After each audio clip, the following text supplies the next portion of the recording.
Carta de Paulo aos Efésios, capítulo 2, versículo 1 ao versículo 10.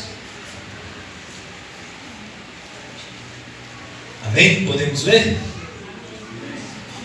Diz assim: E vos vivificou, estando vós mortos em ofensas e pecados, em que noutro tempo andastes segundo o curso deste mundo, segundo o príncipe das potestades do ar, do espírito que agora opera nos filhos da desobediência, entre os quais todos nós também antes andávamos nos desejos da nossa carne, fazendo a vontade da carne e dos pensamentos, e éramos por natureza filhos da ira, como os outros também.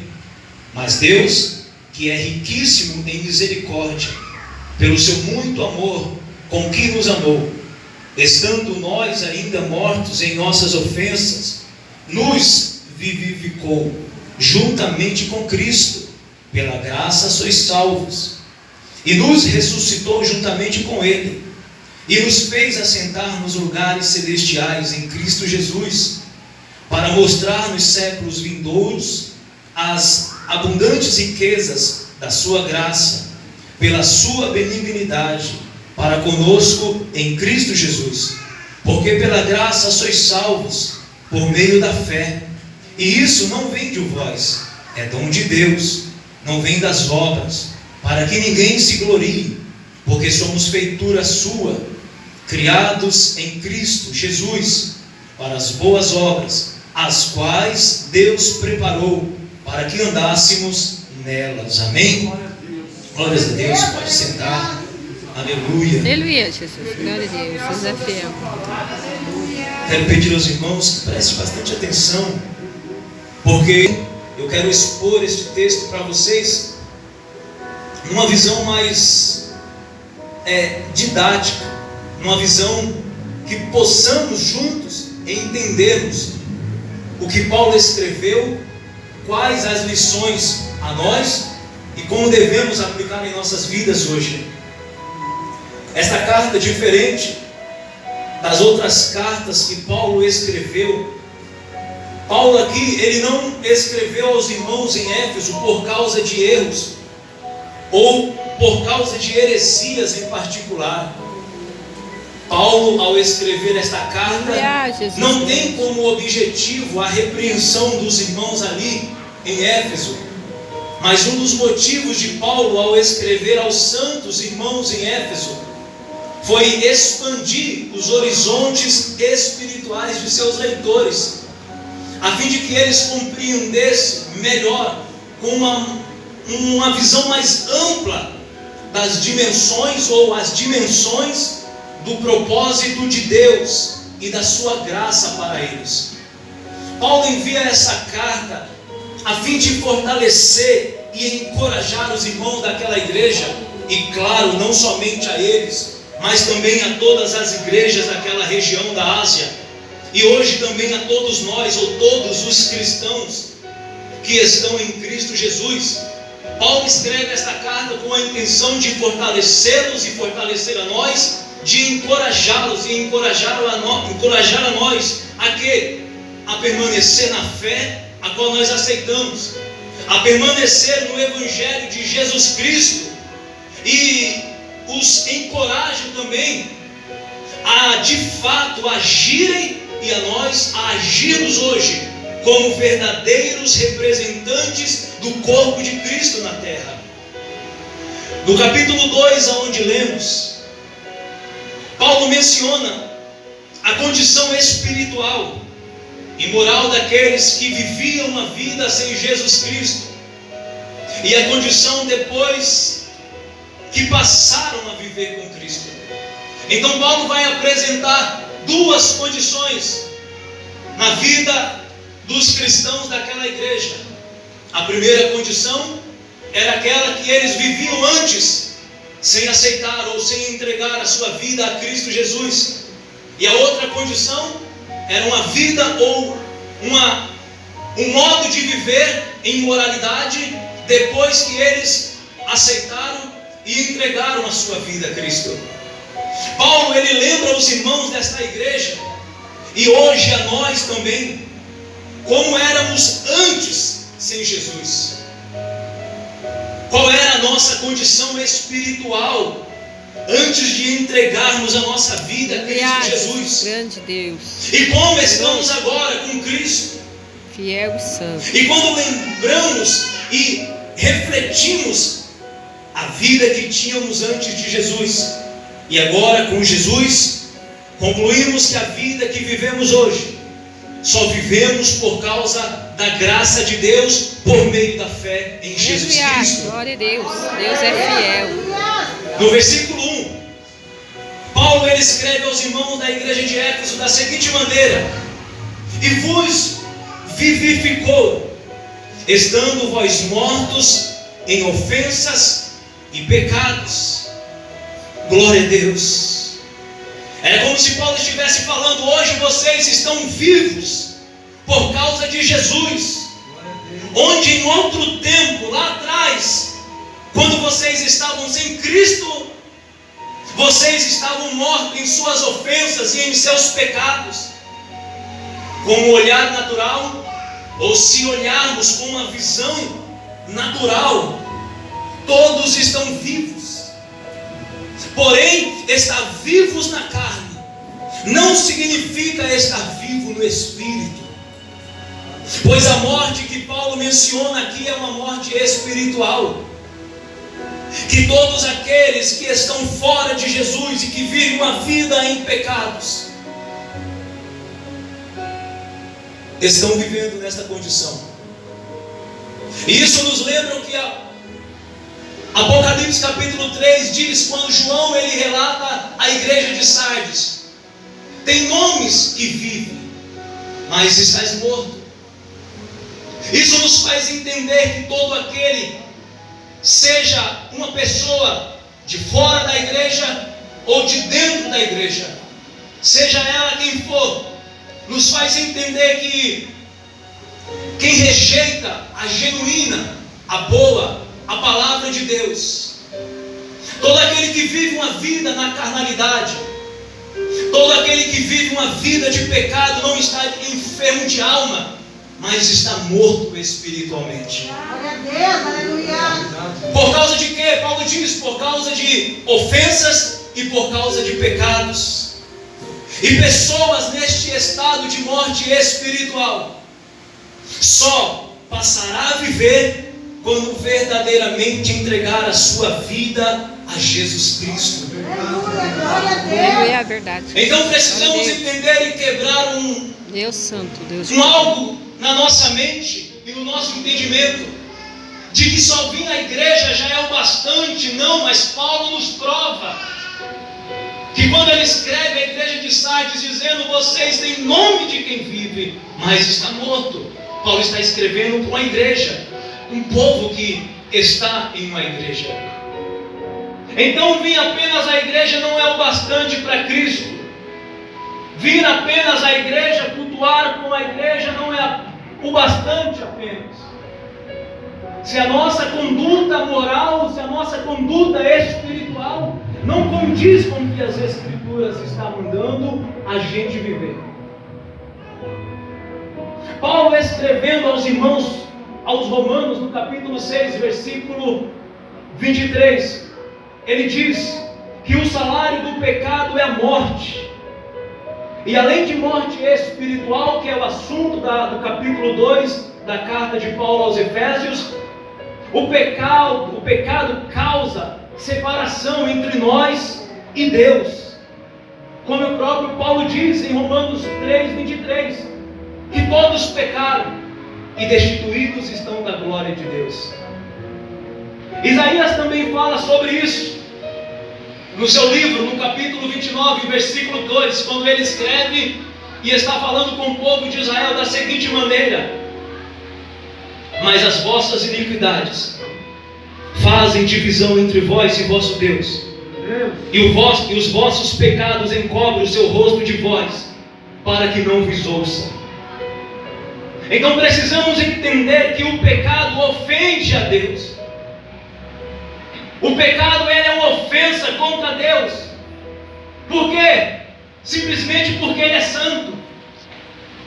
Simplesmente porque Ele é aquele que jamais viu ou verá, ou melhor, fará algum pecado. O pecado, além de ofender a Deus, nos separa de Deus, causando não só morte espiritual, Deus de poder, entre uma pessoa e Deus, mas o pecado também causa rompimento de relação com Deus. Deus grande. O pecado ele tem este poder de quebrar, de romper a relação de uma pessoa com Deus. Ele apenas não causa uma morte espiritual, mas ele também rompe uma relação entre a criatura e o seu Criador. Pois, como eu já disse, Deus ele é santo. A Bíblia diz: sede santo como eu sou santo. E santidade significa separado. Aleluia. O cristão que vive e que almeja uma vida em santidade é aquele que todos os dias luta contra o pecado. É aquele que se afasta do pecado. É aquele que não aguenta o pecado. Ele odeia o pecado.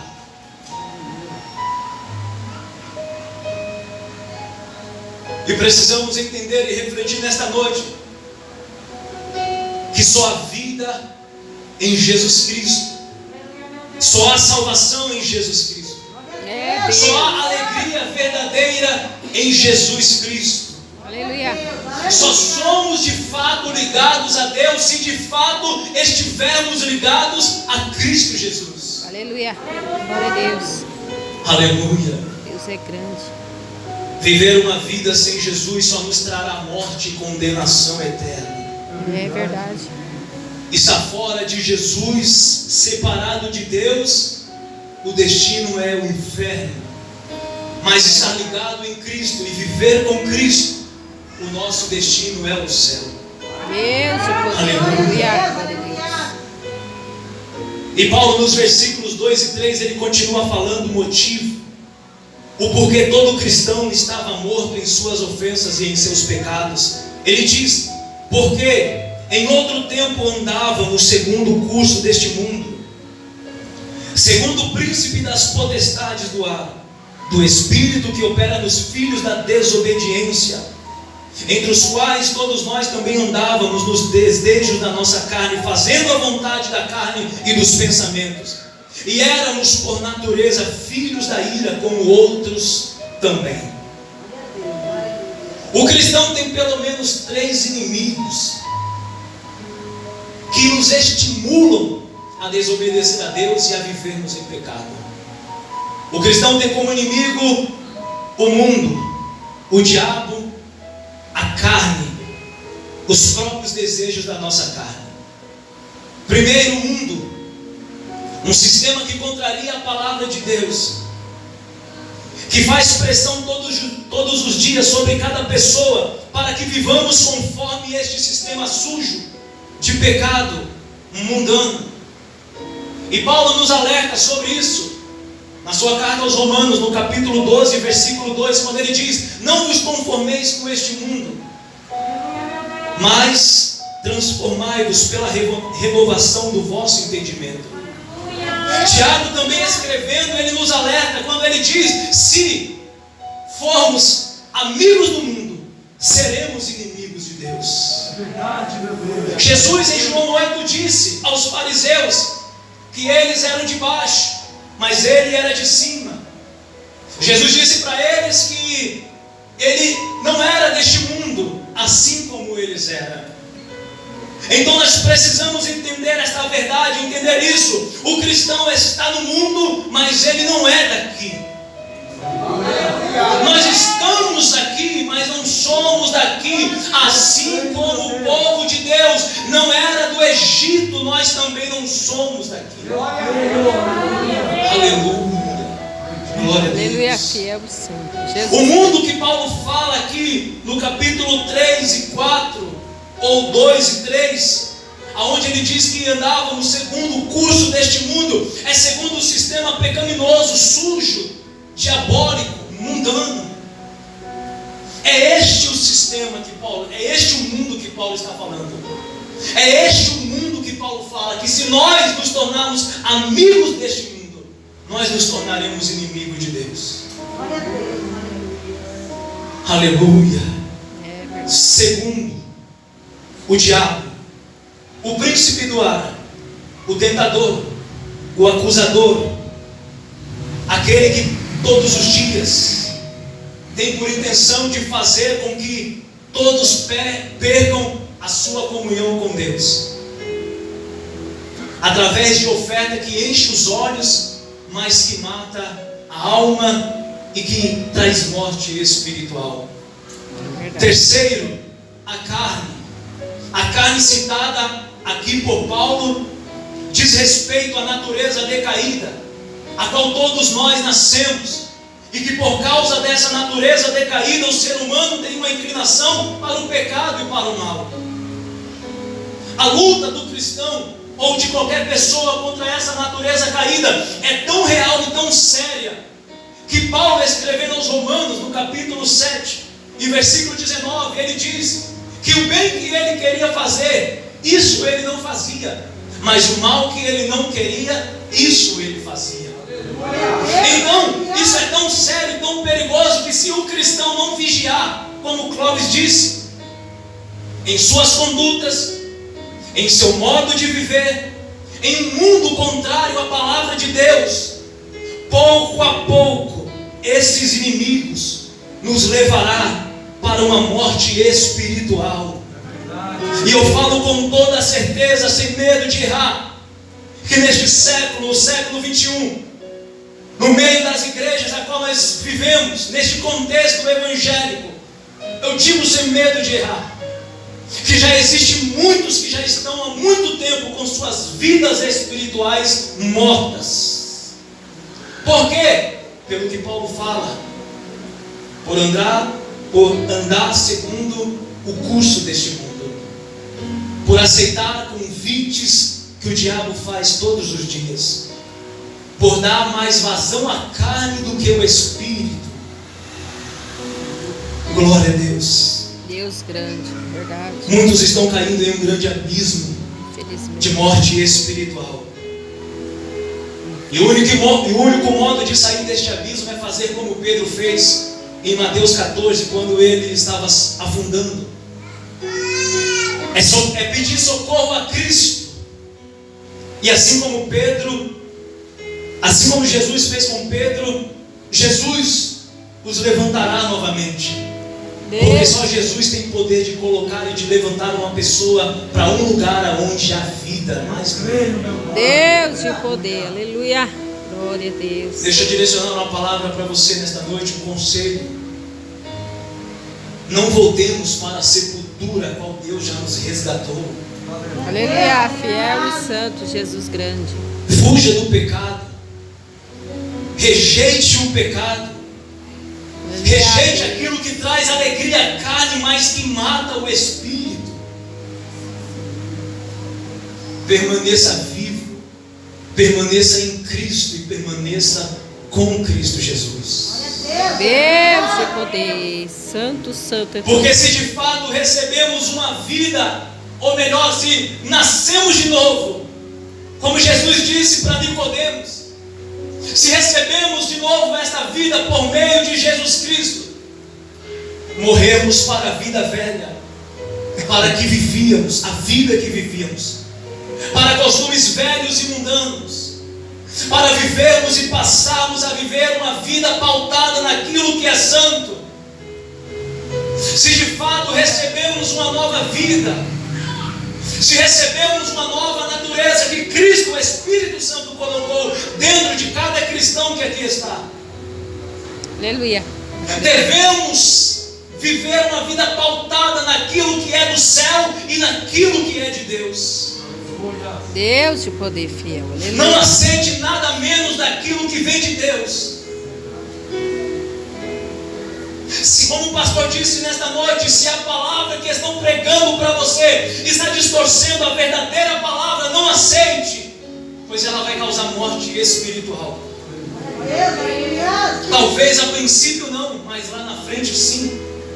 Porque da mesma forma que nós instruímos a igreja, ou qualquer outro ministro instrui a igreja com uma boa palavra, a má semente também ela pode ser jogada, lançada aos corações. Isso vai gerando morte, vai causando morte espiritual.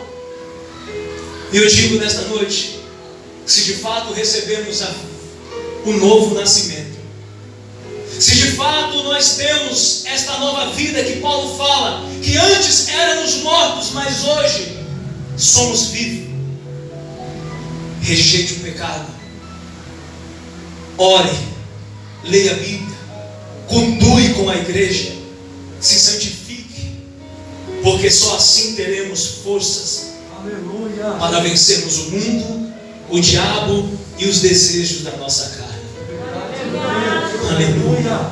Deus grande, Deus de poder. E nos versículos 4 e 5, Paulo mais uma vez, ele fala da condição daqueles que viviam uma vida fora de Jesus, onde Deus, por sua misericórdia e pelo seu grande amor, nos deu vida juntamente com Cristo. Glória a Deus. A morte na cruz de Jesus foi a manifestação do amor de Deus aos pecadores. E pela morte de Jesus na cruz, pela obra da salvação de Deus ao homem, Deus resgatou ou nos resgatou da condição de mortos e nos colocou na condição de vivos. Aleluia, Deus é fiel. Deus é E Jesus fiel. fala acerca disso em João, capítulo 5, versículo 24. Quando ele diz que todo aquele que ouve as suas palavras e crê naquele que lhe enviou, tem a vida eterna. E não entrará em condenação eterna, mas passou da morte para a vida. Foi o que eu acabei de falar. Deus é fiel. Se ouvirmos a palavra de Deus e crermos naquele que enviou a Cristo, automaticamente passamos da morte para a vida. Morte essa, vida essa, que Jesus disse, espiritual. As mãos de Jesus pregadas na cruz eram as mãos de Deus resgatando pecadores da morte e trazendo para a vida. Aleluia. As mãos de Cristo estendidas na cruz um pouco mais de 2000 anos atrás, era Deus nos resgatando para estarmos aqui hoje, como foi falado. Deus é fiel. Deus é bom. A mão furada de Cristo na cruz era a assinatura do céu, aleluia, nos libertando da escravidão do pecado, Deus é fiel, nos tirando da condição de mortos, aleluia, e nos colocando na condição de vivos. É Jesus, aleluia, glória a Deus. É por isso que Paulo diz aos Romanos no capítulo 8, versículo 1, que nenhuma condenação há. Para quem? Para aqueles que estão em Cristo Jesus, que não anda segundo a carne, mas que anda segundo o Espírito. Aleluia. Aleluia. Deus é fiel. Se entregamos a nossa vida para Ele, nenhuma condenação há mais contra nós.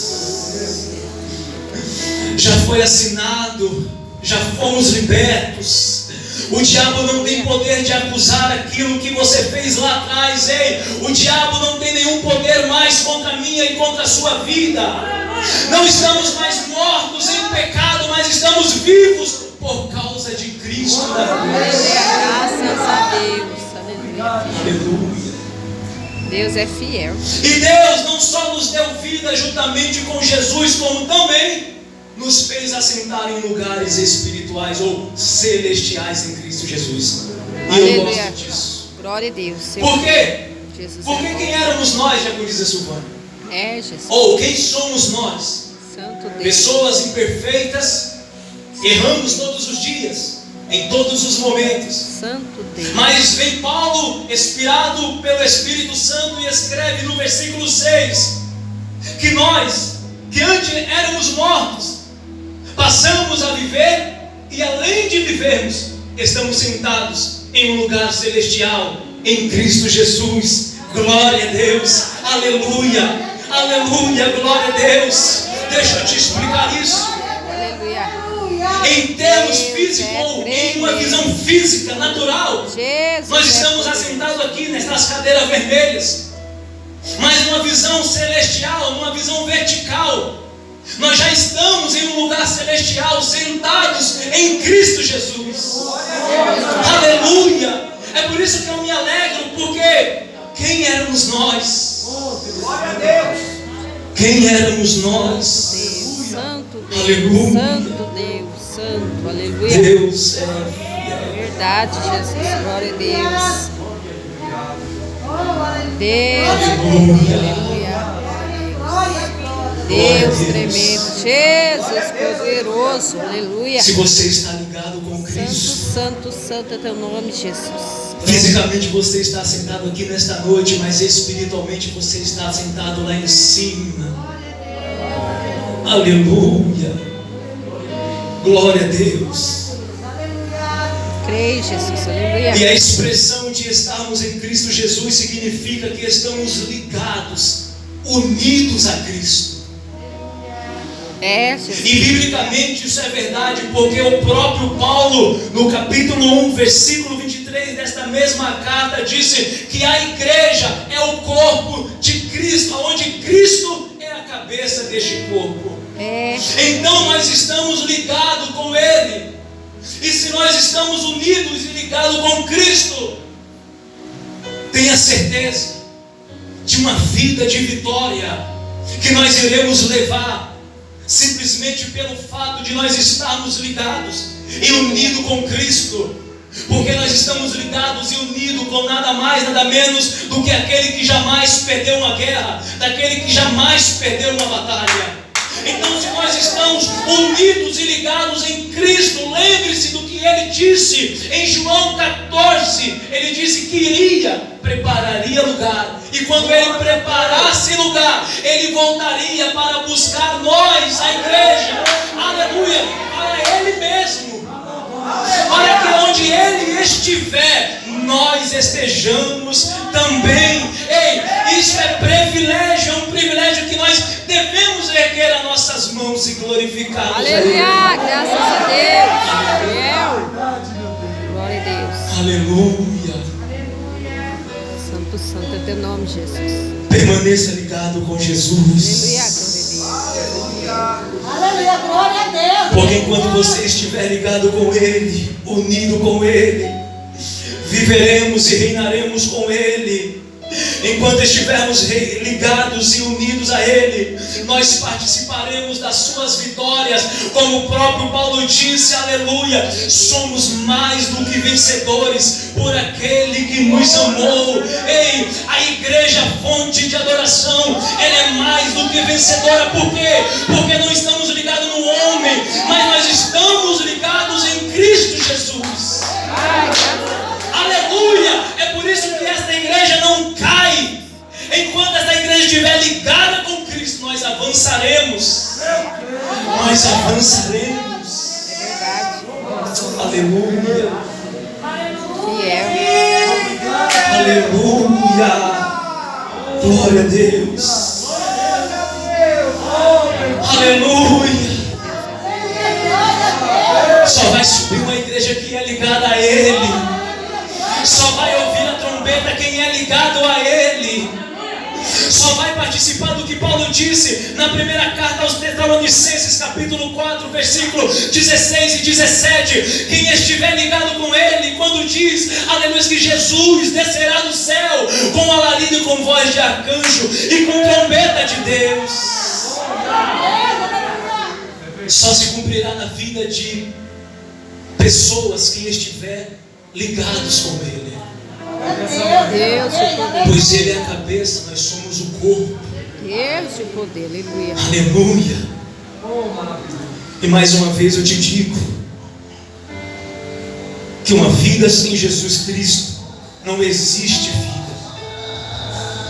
Estar sem Jesus é estar vivendo uma vida sem vitórias concretas, mas apenas passageiras. Mas com Jesus e estar em Jesus é receber vitórias e estar em lugares celestiais que foi preparado para nós. Estar em Jesus é saber que nós receberemos vitórias verdadeiras e não passageiras. Deus de poder, aleluia, glória a Deus. Já estou indo para o final. Agora no versículo 8 e 9, Paulo diz: porque pela graça sois salvos, por meio da fé. E isso não vem de vós, é dom de Deus, não vem das obras, para que ninguém se glorie. A salvação por meio da graça é um favor que nenhum de nós merecíamos. Receber, porque salvação não é uma recompensa de Deus ao homem, mas é um presente a qual nenhum de nós merecemos. É quando nosso filho desobedece a nós, faz algo que nos entristece, falamos que vamos colocar ele de castigo, prometemos algo para ele e falamos que não vamos dar mais, mas chega no dia nós damos. É a representatividade de Deus. Você age desta maneira porque você é vivo, porque você está vivo em Cristo Jesus. E se você vive em Cristo, o caráter de Deus está em você. Se você vive em Cristo Jesus, se você já nasceu de novo, não foi apenas colocado uma vida nova em você, mas um caráter novo, uma conduta nova. É por isso que você mesmo, seu filho desobedecendo, você chega para ele e presenteia ele. Por quê? Porque você tem misericórdia, você tem compaixão. Ele não merece, mas você dá. Assim é nós diante de Deus. A salvação é um presente que nenhum de nós merecíamos, mas a graça de Deus falou mais alto. O amor de Deus, Leandro, ele falou mais alto na cruz.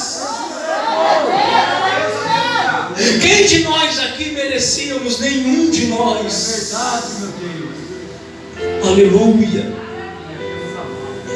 Nos tornamos salvos pelo favor de Deus e merecido que recebemos de Deus, e não pelo resultado de qualquer esforço, capacidade, inteligência ou pelo ato de serviço que fazemos a alguém, mas porque nada, ou melhor, porque nada do que fazemos altera em nada na obra da salvação. Paulo responde: para que ninguém se glorie nas suas obras, para que ninguém se glorie no que fez ou no que faz por alguém, para que